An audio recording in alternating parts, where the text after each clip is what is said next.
Dr. Sarah Chun stared at the data on her screen for the third time that morning.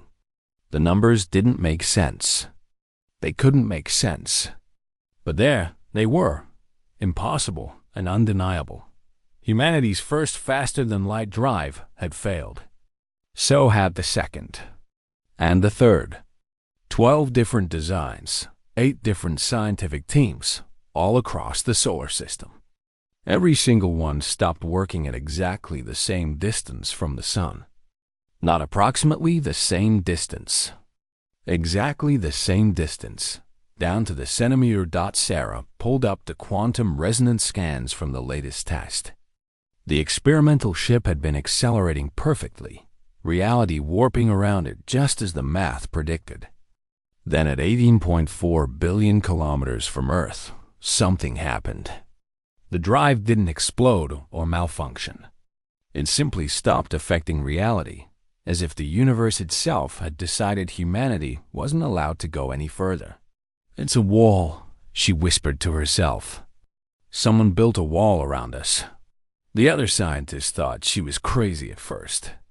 A quantum barrier around the entire solar system? Who would do that? Why would they do that? But Sarah kept digging, and the evidence kept mounting.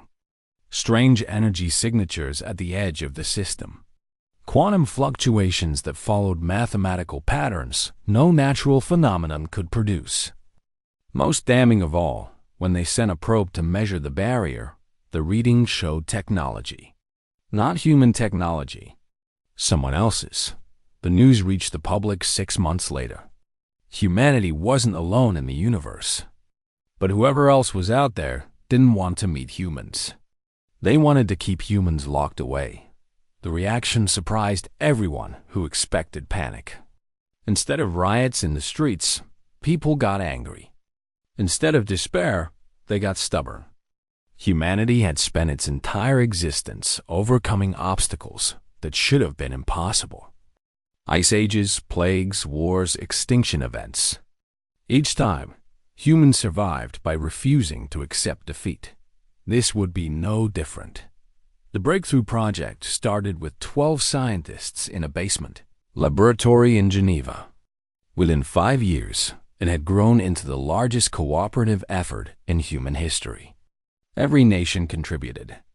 Every space station and lunar colony sent their best minds. Mars base redirected half its resources to research facilities. The belt miners fabricated components. Even the distant outposts beyond Neptune joined in. They couldn't study the aliens who had caged them, but they could study the cage itself. Dr. Marcus Webb led the quantum analysis team. He was 53 years old when the barrier was discovered, and he knew he wouldn't live to see freedom. That didn't matter. "We're not doing this for ourselves," he told his team. "We're doing it for every human who'll be born into this prison if we fail." The barrier was beautiful in its complexity. It operated on principles humanity had barely begun to understand. Whoever built it possessed technology thousands of years more advanced than anything humans had achieved. The math alone took 15 years to decode, but humans learned. They always learned. Sarah's daughter, Jennifer Chun, joined the project on her 18th birthday.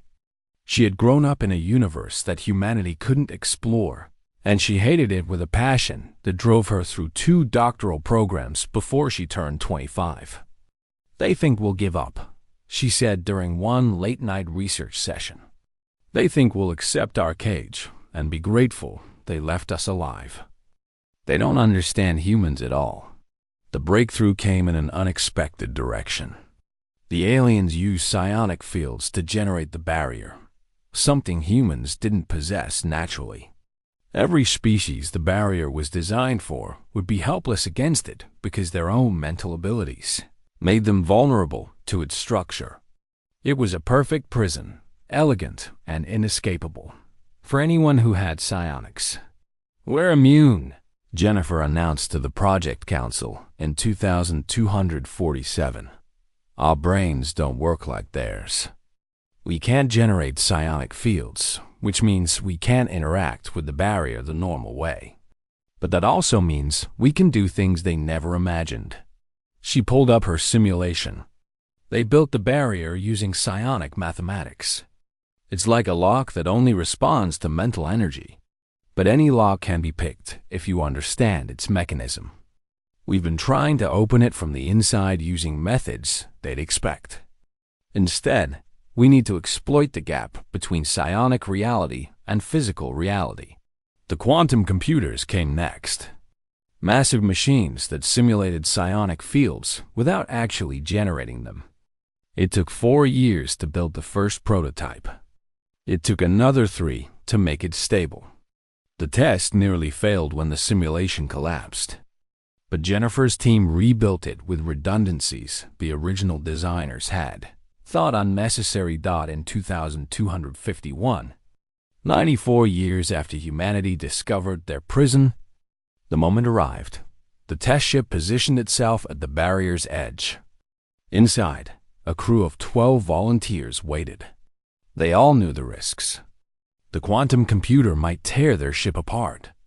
The barrier might retaliate with defenses nobody had predicted. They might simply disappear into whatever lay beyond, never to be heard from again. Captain James Rodriguez gave the order anyway. Activate the drive. The quantum computer spun up, generating a field that shouldn't exist. It mimicked psionic energy while remaining purely mechanical, a ghost of mental power that the barrier's sensors couldn't quite understand. The ship pushed forward. Reality bent. Alarms screamed. For 3 seconds that felt like hours, the ship existed in 2 places at once, trapped between human space and the galaxy beyond. Then, they were through. James stared at the stars on his view screen. They looked the same as always. But the quantum sensors told a different story. The barrier was behind them. For the first time in nearly a century, a human vessel traveled freely through open space. "Command, this is Rodriguez," he said, his voice shaking. "The cage is open. We're free." Back on Earth, in the control center deep beneath Geneva, 94 years of tension released at once. Scientists hugged each other. Engineers cheered.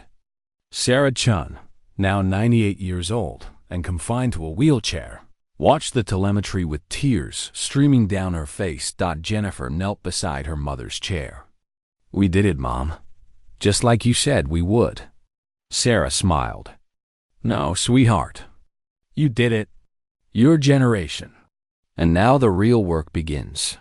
Because breaking out was just the first step.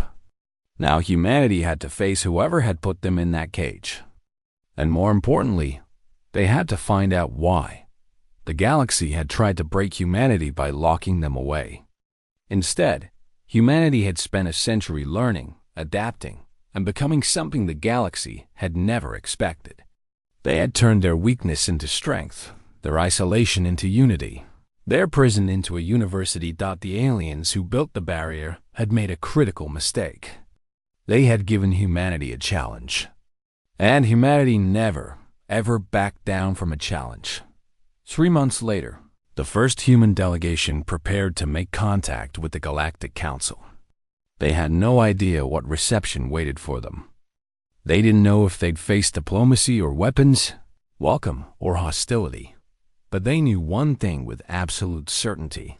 Whatever the galaxy threw at them, humanity would find a way through. They always had. They always would. The cage was broken. And the galaxy was about to learn what that meant. 5 years after the dissolution of the Council, Ambassador Jennifer Chun stood at the observation deck of Unity Station and watched ships from 800 different species arrive for the new Galactic Assembly's first official session. The station itself was a marvel, built through cooperation between 40 species using both psionic and non-psionic technology. It orbited a binary star system that belonged to no one. Neutral ground for a galaxy learning how to govern itself. Jennifer was 70 years old now. Granddaughter of the scientist who first discovered humanity's cage, daughter of the engineer who broke it open. She'd spent most of her adult life helping other species understand that freedom was possible. It had been harder than she expected. Ambassador Chun? A Zulnari representative approached, his rock-like carapace clicking nervously. I wonder if I might have a moment of your time. My people are struggling with the concept of democracy. For 3,000 years, the Council told us what to do. Now we must decide for ourselves, and we find ourselves paralyzed by choice. Jennifer smiled gently. That's normal. Freedom is terrifying at first. You're not just choosing what to do. You're accepting responsibility for those choices. But that responsibility is what makes you truly alive. The Council said that too much freedom leads to chaos, to war. They pointed to your own history as proof. Humanity nearly destroyed itself several times before achieving stability. We did, Jennifer agreed. And we might again. That's the price of freedom. But we'll pay it gladly rather than live in a cage, no matter how comfortable that cage might be. The Zulnari was quiet for a moment. The elders of my people wonder if perhaps the Council was right. If perhaps order is worth the cost of choice. Then let your elders choose order, Jennifer said. That's their right. But let the young ones choose freedom if they wish. The new Federation doesn't force anyone to be free any more than the Council should have forced anyone to submit. The only rule we insist on is that no one can force their choices on others. She gestured to the arriving ships. Half of these species want strong central authority. A quarter want complete independence. The rest want something in between. In the old galaxy, that would have been impossible. The Council would have forced everyone into the same system. Now we let them choose their own paths and find ways to cooperate despite our differences. The assembly chamber was enormous, designed to hold representatives from 2,000 species. The architects had struggled with the design. How do you create a space that works for beings who communicate through sound, light, chemicals, quantum entanglement, and pure thought? The solution was typical of the new galaxy. They didn't try to make one solution. They made many. The chamber was divided into sections, each optimized for different types of communication. Psionic species had their own area with quantum resonators. Non-psionic species had translation systems. Some beings attended through holograms because the atmospheric requirements were too different. Others sent AI representatives because their biology made travel impossible. It was messy. It was chaotic. It was beautiful. Admiral James Chun, now retired, sat in the human delegation section next to his granddaughter. Never thought I'd live to see this day, he murmured. A galaxy where humans are just one voice among thousands. Isn't that what we fought for? Jennifer asked. It is. Doesn't make it less strange. He watched a group of former Council species arguing passionately about trade regulations. They're learning fast. Give them another generation, and they'll wonder how they ever let anyone else make their decisions for them. Former High Counselor Vren approached the human section. He moved slowly now, his crystalline body showing cracks that no Council healing could fix anymore. The Council's dissolution had been hard on the older members. Many hadn't survived the shock of losing everything they'd built. Ambassador Chun, Admiral, I wanted to speak with you before the session begins. Jennifer stood, offering the traditional human gesture of respect.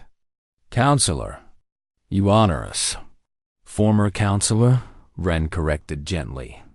I hold no authority now beyond what my people choose to give me. And I wanted to tell you that I was wrong. About everything. The Council, the laws, the control. I thought we were protecting the galaxy. I thought order was worth any price. You believed what you were taught, James said. We all do until something forces us to question it. Humanity was that something, Vren replied. You showed us that our perfect civilization was built on taking away the one thing that makes life worth living.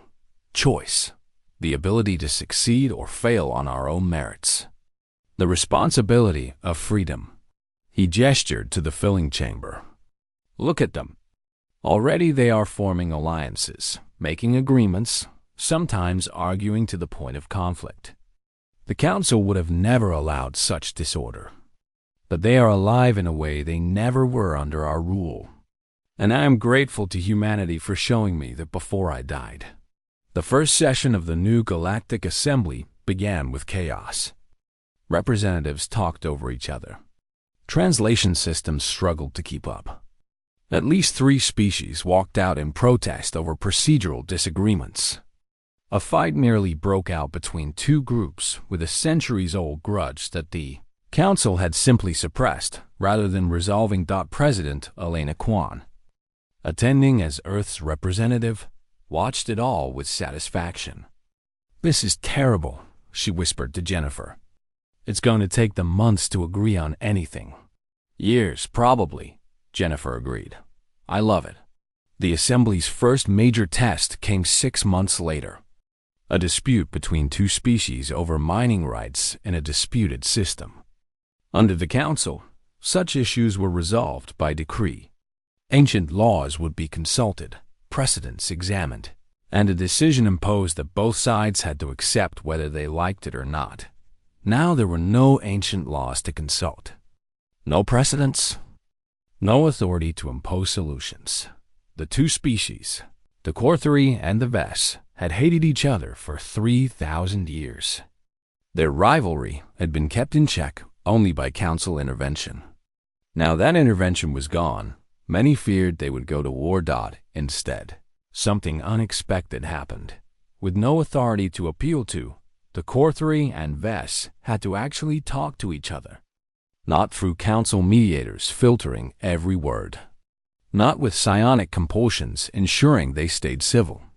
Just 2 species arguing face-to-face about what they wanted and why. It took 4 months. The humans provided anti-psionic fields to ensure no one could influence the negotiations telepathically. The Zilnari, grateful for humanity's earlier help, offered to host the talks on neutral ground. Other species contributed ideas, suggestions, and examples of how similar disputes had been handled in their own histories. The final agreement gave both species access to the mining system on a rotating basis. Neither got everything they wanted. Both got something they could live with. Most importantly, they reached the agreement themselves. No laws forcing their hands.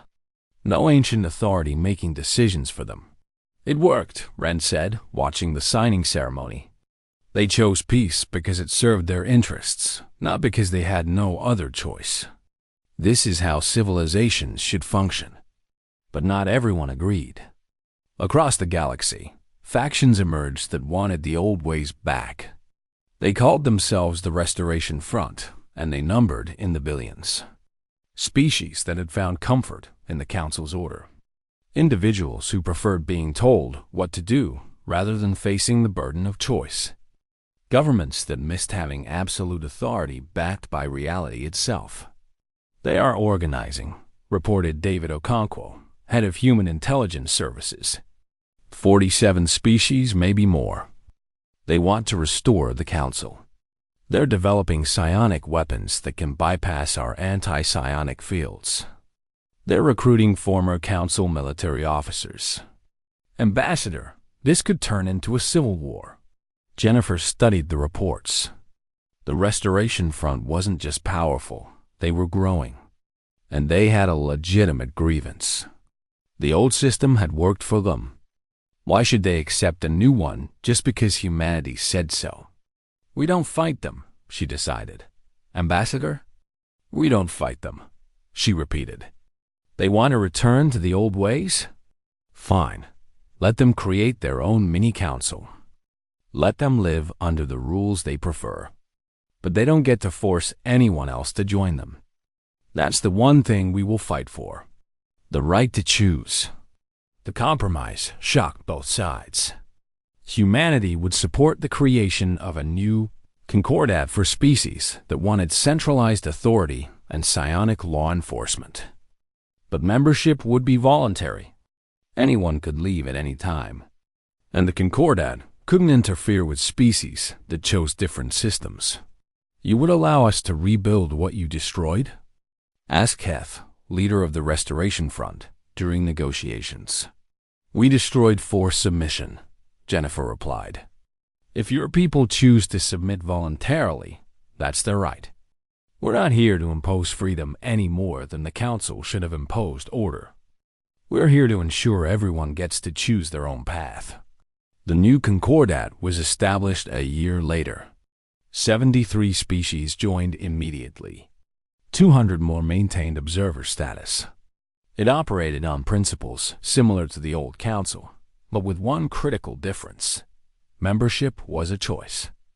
The psionic laws only bound those who agreed to be bound. 10 years after humanity broke free of their cage, the galaxy had settled into a new equilibrium. It wasn't as orderly as the old Council days. There were disputes, conflicts, even occasional wars. But they were wars between people who'd chosen their sides, not wars imposed by ancient authorities. Jennifer Chun, now 80 years old and considering retirement, stood once again at Unity Station's observation deck. Her granddaughter, Maria Chun, stood beside her. The name had become something of a tradition in their family. "Did we do the right thing?" Maria asked. "Sometimes I wonder if we destroyed something precious when we broke the Council. All that stability, all that peace.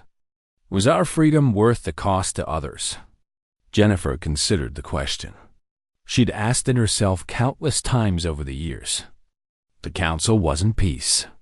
It was submission dressed up to look like harmony. Real peace can only exist between equals who choose cooperation. Everything else is just a more comfortable cage. But some people want the cage. "Then they can have it," Jennifer said, "as long as they don't lock others inside with them." That's the line. That's what we fought for. Not to free everyone, whether they wanted it or not, but to ensure everyone got to make that choice themselves. She looked out at the ships in orbit, at the vast tapestry of civilizations learning to coexist without anyone to force them into compliance. It was messy and complicated and sometimes frustrating, but it was alive in a way the old galaxy never was. "The galaxy tried to break us," Jennifer said softly. "They caged us because we didn't fit their rules. They tried to control us because we couldn't be made to obey. They tried to destroy us because we showed others that freedom was possible. Every time, they failed. Not because we were stronger, but because we understood something they'd forgotten." "What's that?" Jennifer smiled. "That any rule worth following is one you choose to follow. Any law worth obeying is one you help create. Any society worth living in is one that values choice over control. The galaxy had rules. We broke them, not because we're rebels or anarchists, but because they were never real rules at all. Just chains that everyone agreed to call order. And now? Now we're writing new rules, together, slowly, painfully, democratically, and it will take centuries to get right. But they'll be our rules. Chosen freely, agreed to willingly, enforced by consensus rather than reality-bending psionics." Jennifer put her arm around her granddaughter's shoulders. "That's what humanity gave the galaxy. Not freedom from rules, but freedom to choose which rules we follow. And that, Maria, was worth every fight." The session bell chimed. Time for the assembly to reconvene. Jennifer and Maria made their way to the human delegation section, ready for another day of messy, chaotic, beautiful democracy.